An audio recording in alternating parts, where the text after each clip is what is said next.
Alexandra Ayala Global Takeover. The next tennis superstar. Hindi na ito simpleng rising star story.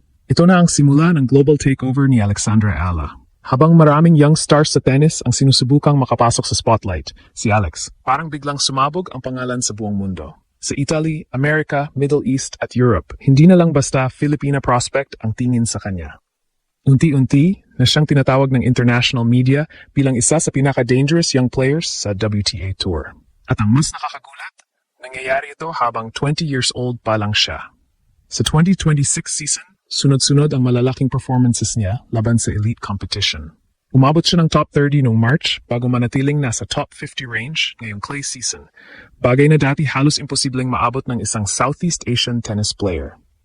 Pero ang mas malupit, hindi lang ranking ang tumataas. Popularity, crowd support, global attention, Sponsorship value, respect ng veterans, lahat sabay-sabay umaakyat.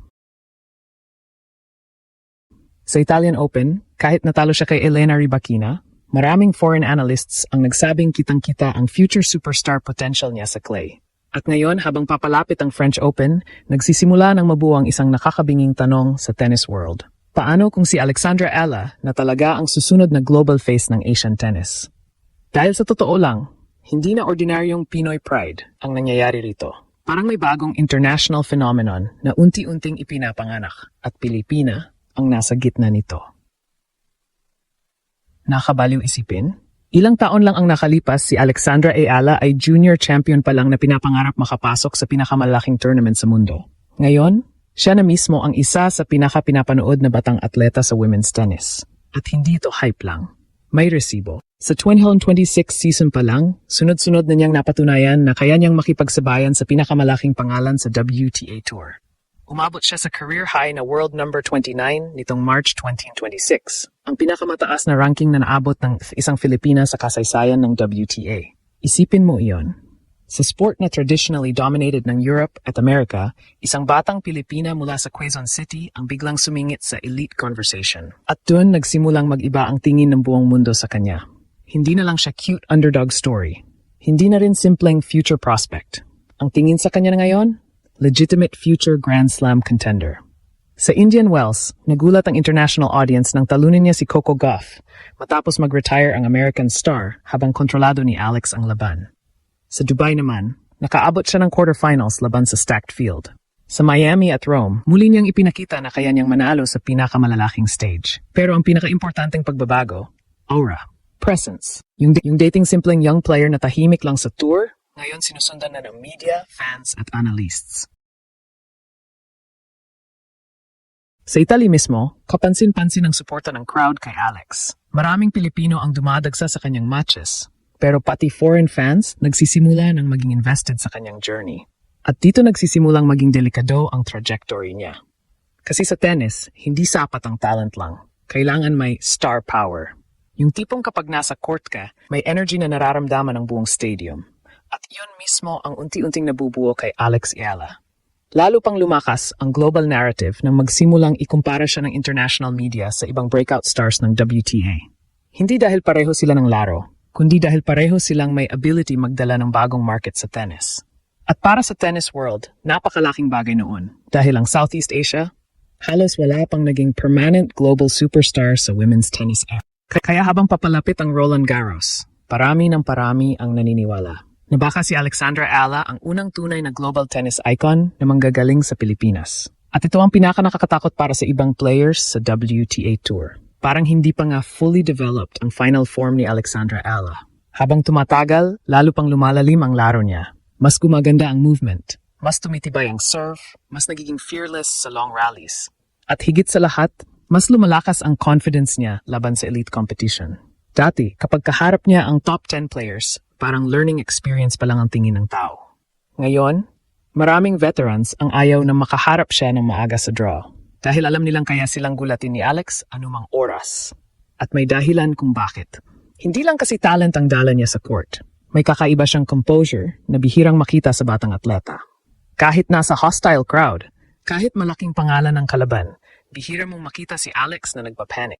Para siyang player na sanay na agad sa pinakamalaking pressure kahit nagsisimula pa lang sa superstar phase ng career niya. Iyon ang class ng mentality na meron ang future champions. At habang lumalalim ang 2026 season, lalo pang tumitindi ang international buzz sa pangalan niya. Ayon sa official WTA rankings at live rankings trackers, nananatili siyang nasa top 50 conversation habang papalapit ang clay at grass season. Career high niya ang world numb. 29 nitong March 2026, isang historic milestone para sa Philippine tennis. Pero ranking lang ba talaga ang sukatan? Hindi. Sa modern tennis, mahalaga rin ang marketability. At dito nagsisimulang magmukhang future megastar si Alexandra Ayala. Bata, articulate, multilingual, calm under pressure, social media friendly. At higit sa lahat, may buong bansang sumusuporta sa kanya. Napakalaking bagay noon. Kasi sa sports business, gustong-gusto ng global brands ang athletes na kayang magdala ng bagong audience. At iyon mismo ang kayang gawin ni Al. Habang lumalakas ang pangalan niya sa Europe at US, kasabay namang nagigising ang buong Southeast Asian market para suportahan siya. At kapag nangyari iyon ng tuluyan, pwedeng sumabog ng sobra ang global value niya. Parang nangyari kina Naomi Osaka noon para sa Japan. Pero may isang malaking difference. Si Alexandra Ayala, dala niya ang emotional intensity ng Filipino fans. At yun ang nagpapakaiba ng energy. Makikita mo ito kada tournament. Kahit nasa Rome o Miami, may sigaw na "Let's go Alex" mula sa crowd. May mga bandila ng Pilipinas. May international fans na curious kung sino itong batang left-handed player na walang takot umatake laban sa established stars. Unti-unting nabubuo ang identity niya bilang hindi lang tennis player, kundi global sports figure. At ang mas nakakagulat, 20 years old pa lang siya. Ibig sabihin, habang ang ibang stars nasa peak na, si Alex, nagsisimula pa lang talaga. Ayon sa official WTA profile niya, hawak na niya ang isa sa pinakamataas na winning trajectories ng isang batang Asian player ngayong dekada. Kaya habang papalapit ang Roland Garros at Wimbledon, mas lumalakas ang tanong ng buong tennis world. Paano kung hindi lang Grand Slam contender si Alexandra Ayala? Paano kung siya na talaga ang susunod na global tennis superstar ng mundo? Sa puntong ito, mahirap nang itanggi ang nangyayari kay Alexandra Ayala. Hindi na ito simpleng hot streak. Hindi na rin basta viral moment. Ito ay unti-unting pagbuo ng isang global superstar. Habang ang ibang batang players kinakabahan sa biggest stages, si Alex parang lalong lumalakas kapag mas malaki ang spotlight. At yon ang isa sa pinakamalinaw na senyales ng future greatness. Hindi lang siya nananalo ng matches, binabago niya ang tingin ng mundo sa Philippine tennis. At isipin mo ito, sa bawat tournament na nilalaro niya, mas dumarami ang batang Pilipino na nangangarap humawak ng racket. Mas lumalawak ang respeto ng international tennis community sa Southeast Asia. Mas lumalaki ang pangalan ng Pilipinas sa world sports stage. Kaya habang papalapit ang next Grand Slam, buong mundo nakatingin. Dahil baka ang susunod na tunay na global tennis phenomenon ay isang Pilipina na nagngangalang Alexandra Ayala.